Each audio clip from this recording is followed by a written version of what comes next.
Piloting the affairs of the government in power solely lies within the purview of the presidency.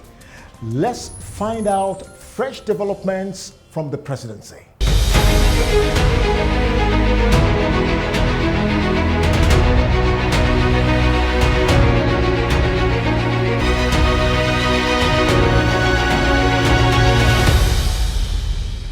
President Muhammadu Buhari has come to the conclusion, after deep reflection, that the spate of attacks on churches in the country is a calculated attempt to instigate religious crisis, vowing that his administration would not give in to their affronts. The president made his position clear in a statement issued by Special Assistant on Media and Publicity, Malam Garba Shehu, to the frequency with which attacks on churches had happened in the last 2 weeks. He promised to deal with the perpetrators and bring them to justice using the might of Nigeria's formidable security and intelligence forces involved in the dastard act.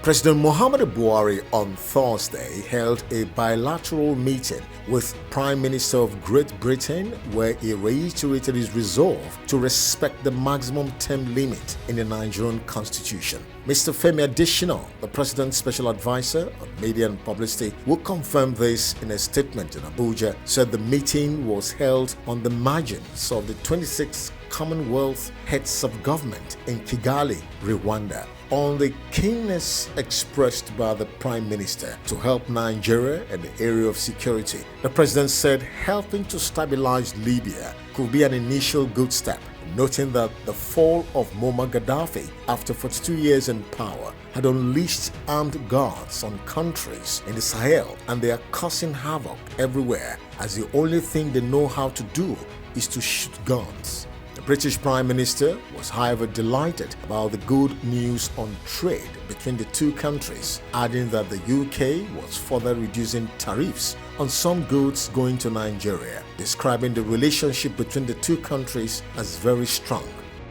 President Muhammadu Buhari Thursday ruled out bail for the detained IPOB leader Nnamdi Kanu. The president made this known in a statement through his special advisor on media and publicity, Femi Adesina, at a bilateral meeting with the British Prime Minister Boris Johnson on the margins of government meeting in Kigali, Rwanda.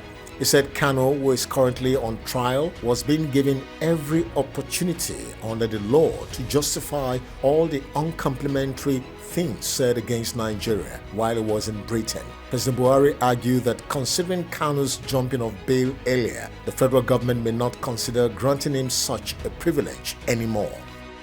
President Muhammadu Buhari has made a passionate appeal to Nigerians to be tolerant of one another and embrace peace. The president, who spoke Thursday after visiting the Kigali Genocide Memorial in Rwanda, toured the permanent exhibitions at the memorial and laid a wreath at the mass graves where more than 250,000 victims of the genocide were buried. The president paid tribute to the memory of the victims and prayed for healing for the survivors. President Muhammadu Buhari Thursday lauded the relations between Nigeria and Jamaica. The Nigerian leader met with Jamaican Prime Minister Andrew Holness on the sidelines of the 26th edition of the Commonwealth Heads of Government meeting. The president's spokesman, Mr. Femi Adesina, quoted the president as saying, "Our relationship dates back in time to generations ago. Thank you for strengthening it, particularly on the economic and political fronts." End of quote. In his remarks, Holness said Nigeria had been very supportive of Jamaica, with the two countries having commercial agreements in place. And finally, from the presidency, 40 days after 6 ministers left the federal cabinet to contest the APC primaries, President Muhammadu Buhari, in a letter, has sent in 7 nominees to the Senate for confirmation. The president in the letter explained that the confirmation request was in accordance with the provisions of Section 147, subsection 2 of the 1999 Constitution. The nominees are Henry Ikechukwu Iko, Abia State; Umana Okon Umana, Akwa Ibom State; Joseph Nkama, Ebonyi State; and Goodluck Nana Opia, Imo State. Others are Umaru Ibrahim El Yakub, Kano; Ademola Adewale Adegoroye, Ondo, and Odum Ode of Rivers State.